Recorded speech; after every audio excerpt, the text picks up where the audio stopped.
Num piscar de olhos.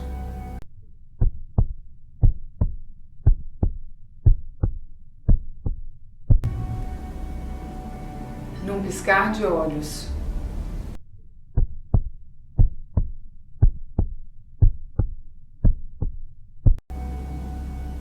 Num piscar de olhos.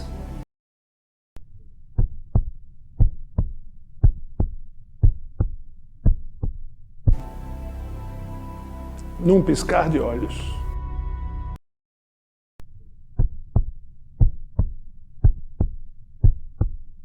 Era que quando meu irmão se acidentou, ele tinha 15 anos, ele já viajava, competia, e eu estava começando no universo da natação. E ele me deu até um chapéu.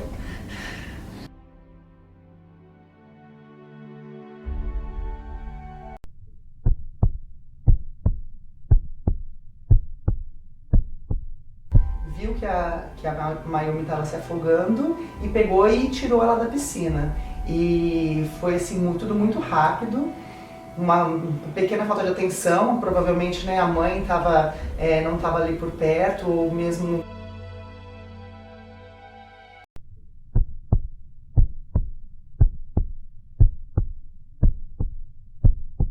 Basta um piscar de olhos para o seu filho se afogar.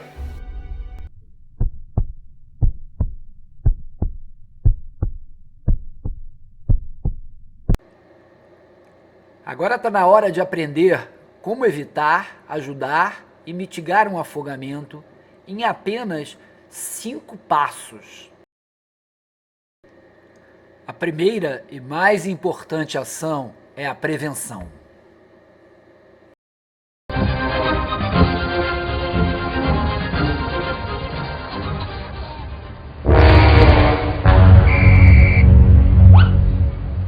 A prevenção reduz 85% desses acidentes.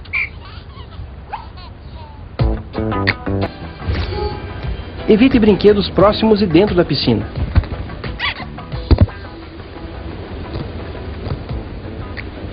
Instale cerca de isolamento ao redor da piscina com pelo menos 1,5 metro de altura, equipadas com portões e travas. E por segurança, não esqueça de desligar o filtro da piscina. Evite competição de trancar a respiração embaixo d'água. Boias e outros equipamentos infláveis passam uma falsa sensação de segurança. Eles podem furar, virar a qualquer momento ou serem levados pela correnteza. Prefira um colete salva-vidas. Pessoal, conheçam o Jorginho. Ele também é um guarda-vidas como eu e vai nos ajudar a ensinar alguns cuidados que devemos ter nas praias. Olá!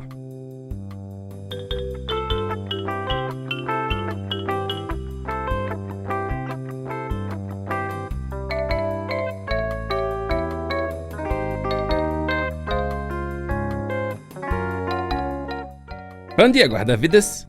Bom dia! O senhor poderia nos informar o melhor local para tomar um banho de mar? Claro, senhor. O local mais adequado para o banho de mar hoje fica naquela direção, sinalizado por uma bandeira verde. Bandeira verde? E o que ela significa?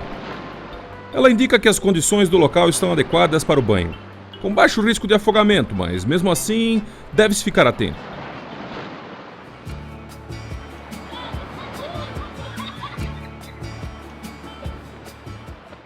Legal. E quando as condições não estão favoráveis?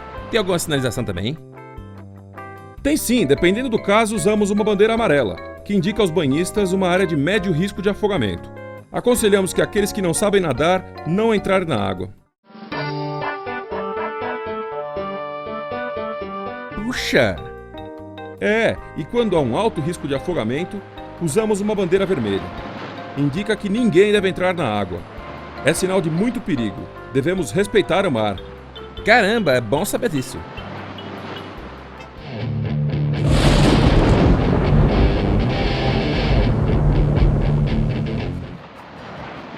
Mesmo assim, cuidado ao entrar na água. Entre com cuidado para se certificar da profundidade.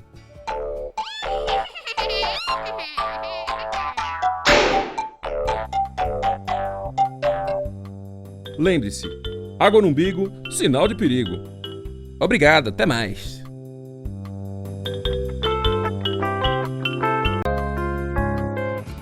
Muito bem, agora vamos falar sobre as correntes de retorno. A corrente de retorno é um fenômeno que ocorre quando temos um encontro de correntes laterais, paralelas à orla marítima, que cria uma corrente abaixo da superfície da água que puxa para o mar e é mais forte do que outras correntes próximas. Como vemos nessa foto. Olhando por cima como que de um avião, podemos ver como a corrente de retorno se forma. Duas correntes contrárias se encontram e um fluxo de corrente se forma, geralmente abaixo da superfície da água, justamente por isso é tão difícil de identificar. Se um banhista desprevenido for pego nessa corrente, ele é puxado para o mar, até o ponto onde a força da corrente se dissipa. Se acontecer com você, não entre em pânico.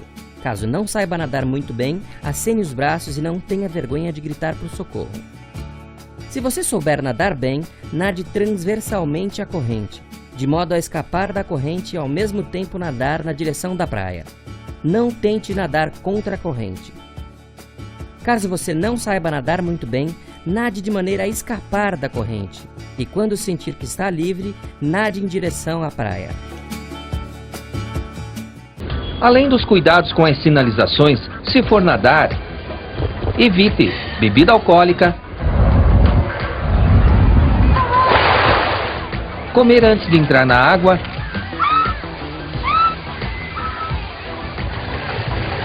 e nadar durante a noite ou em locais isolados, pois esses são fatores que aumentam o risco de morte por afogamento. Não seja mais um na estatística. Ao entrar na água, lembre-se que é muito difícil prever buracos e correntezas. Seja cauteloso. Verifique com os pés a profundidade do local. Tenha cuidado redobrado. Desde 2002 nós fizemos uma proposta de ter uma cadeia de sobrevivência para o afogamento. O primeiro anel é a prevenção. É você saber antecipar a possibilidade de afogamento. Se a prevenção não der resultado, falhar, você entra no segundo anel. Diz respeito a como você identificar que alguém está precisando de ajuda, como ligar 193 e chamar o corpo de bombeiros para acionar o serviço de salvamento e poder fazer esse resgate profissionalmente. Se você for a vítima de afogamento, mantenha a calma, pois a maioria das pessoas morre por conta de erros de decisão e cansaço na luta contra a correnteza. Nunca superestime a sua natação. Se você não tem certeza se vai conseguir nadar ou se não conhece a praia, não abuse. E quando você vir alguém se afogando, não tente bancar o herói. Chame um guarda-vidas ou peça ajuda de outras pessoas. Somente tente salvar alguém que estiver se afogando se você tiver certeza de que consegue fazê-lo. Sorte que nosso herói tinha um guarda-vidas por perto. O terceiro anel é aquele anel em que você se encontra ali na situação de ter que ajudar alguém. A primeira coisa a fazer é não se desesperar. Use todas as suas forças para flutuar. Não lute contra a correnteza, porque é assim que as pessoas gastam a energia e acabam se afogando e morrendo. Então, use as energias para flutuar, levante o braço e acene por socorro. Peça socorro. Alguém na margem do rio ou da praia vai ativar o sistema de guarda-vidas e vir ao seu alcance para te ajudar. O ideal é que você não se arrisque. O ideal é você não entrar na água, ajudar sem entrar na água. Como fazer isso? Ou seja, através de materiais. Você tem uma prancha de isopor, uma tampa de isopor, uma garrafa PET, uma bola. Qualquer coisa que flutue pode estancar essa hemorragia do afogamento, pode parar o processo de afogamento. Claro, se você tiver muita confiança e veja que não há como ajudar sem entrar na água, o ideal é que você entre na água, mas não se aproxime demais da vítima. Leve algum material de flutuação com você e entregue para a vítima antes de chegar perto dela. Assim você não está se expondo ao risco dela te abraçar e afogar você também. Que quando a pessoa vai ajudar, às vezes com o afogado, isso acontece com uma certa frequência, o afogado acaba agarrando o surfista e ele acaba se afogando também. Qual a primeira coisa que o surfista deve fazer quando encontra um afogado? Então, a primeira coisa que ele deve fazer é entender se ele tem noção de ajudar ou não. Não se envolver, não se tornar uma outra vítima. A forma mais fácil de ajudar é entregar a prancha para a vítima e acenar por socorro, pedindo socorro à areia para o guarda-vidas. Esse tchauzinho assim é um sinal internacional de que você está precisando de ajuda. Davi Spielmann, eu sou diretor médico da Sociedade Brasileira de Salvamento Aquático. O que a gente quer com esse curso não é formar nenhum profissional, é dar a eles a possibilidade de ajudar alguém sem se meter em encrenca. Depois que você tirou a vítima de dentro da água, o que fazer nessa situação? Checou a resposta da vítima, ela não te respondeu, você aciona 193, pede alguém para ligar 193.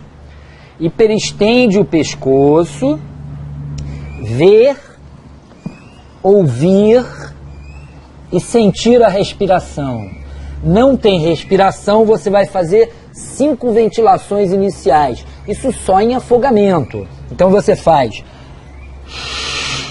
1,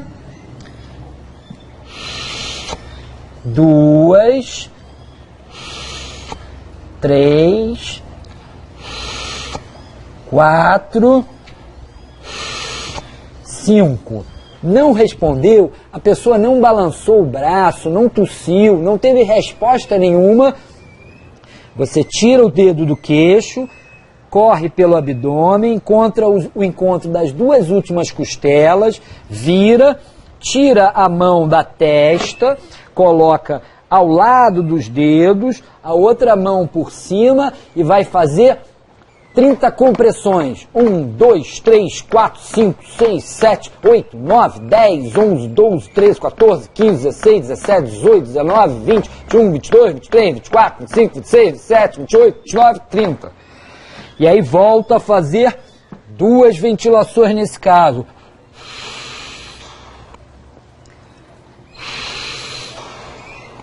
E aí volta a fazer 30 compressões. E você vai fazer 2 ventilações, 30 compressões, 2 ventilações, 30 compressões, até quando? Até você estar exausto e não aguentar mais, ou a vítima responder e estar viva, ou até o socorro que você pediu através do 193 chegar em seu auxílio para assumir essa situação com equipamentos, com possibilidade então de levar ao hospital.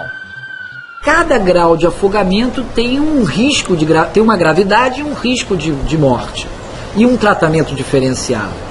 Então, começamos pelo mais simples, pelo mais leve, aquela pessoa que passou um sufoco na água, estava na água e não estava conseguindo se salvar por si e não aspirou a água.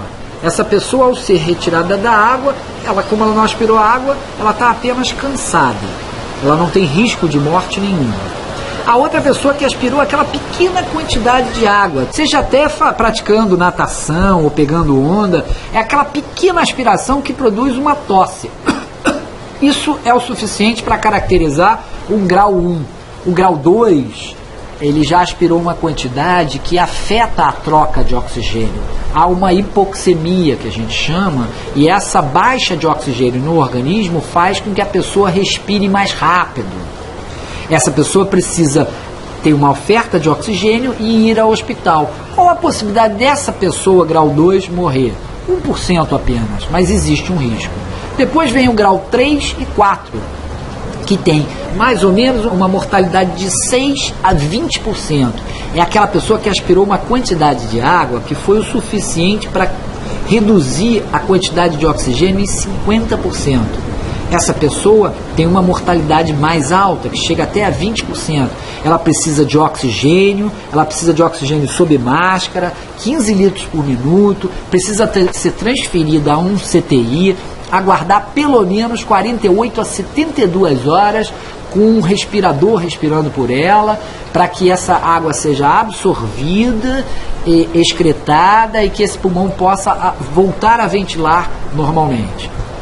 O outro grau de afogamento, que é o grau 5, é aquele grau de afogamento onde a pessoa já estava com o oxigênio tão baixo, numa situação tão desesperada, que ela parou, ela perdeu a consciência e parou de respirar. Essa pessoa tem de 30 segundos a 2 minutos para ser salva. Essa parada respiratória e perda da consciência, em 30 segundos a 2 ou 3 minutos, vai parar o coração. E aí você tem uma parada cardiorrespiratória. Tanto o coração quanto a respiração estão parados. Essa pessoa precisa ser retirada da água e ter ressuscitação plena, ou seja, ressuscitação cardiopulmonar. É o grau mais grave e a possibilidade de ser salva é em torno de 10% apenas.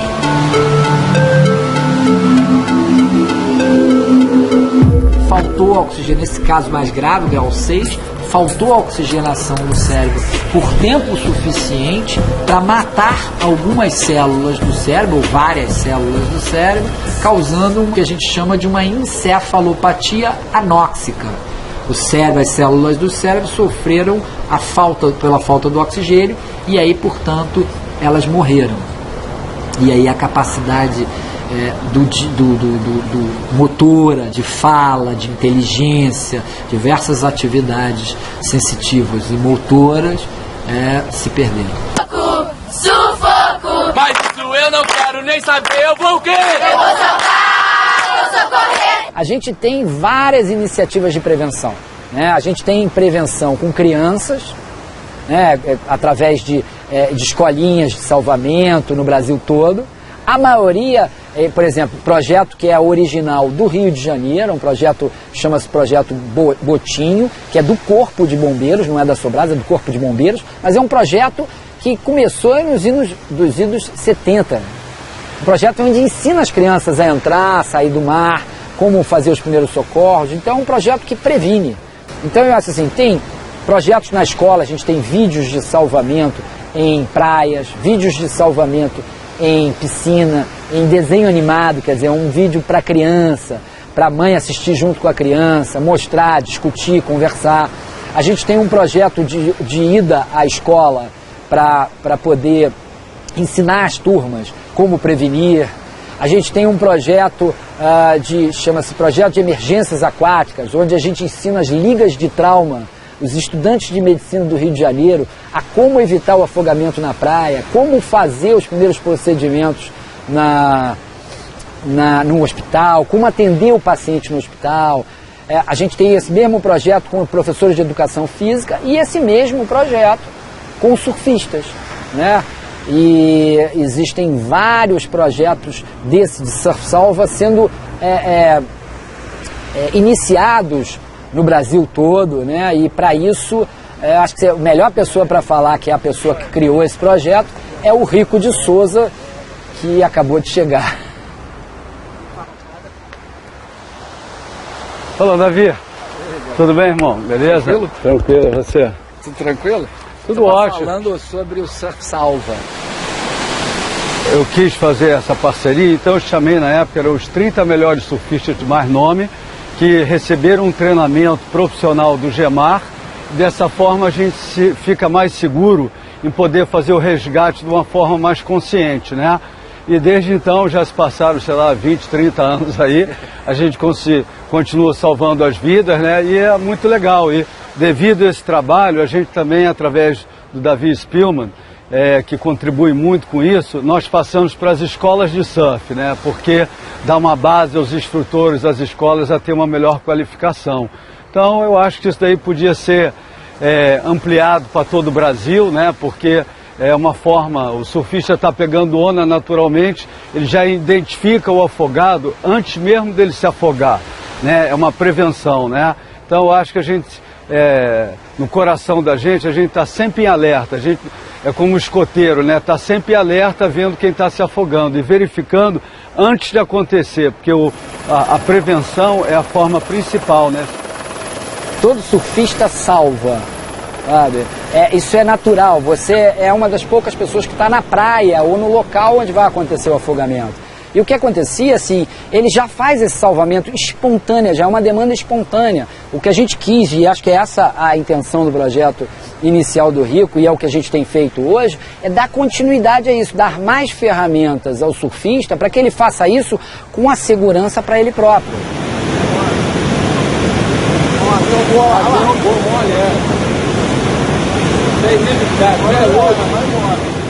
Eu já me afoguei, né? E meu primeiro salvamento eu tinha uns 6 anos, estava pegando onda com prancha de isopor, na época era uma planunda, que chamava, e eu estava na praia de Copacabana, o mar estava em ressaca, era 1º de janeiro, e veio uma onda, eu estava com meu primo, a onda bateu na gente, levou a prancha dele, eu corri com a prancha, nadei com a minha prancha ao encontro dele, botei ele em cima da minha prancha, e aí para salvar ele, e aí bateu a segunda onda e carregou a prancha também. E aí nós dois começamos a nos afogar, ele estava desesperado, eu estava tentando manter a calma, mas era uma ressaca e a gente achou que realmente ia morrer afogado. Isso eu tinha 6 anos. E aí de repente eu senti a mão do meu pai me tirando de dentro d'água, me agarrando e agarrando a ele e tirando nós dois de dentro d'água. Isso foi o que nos salvou.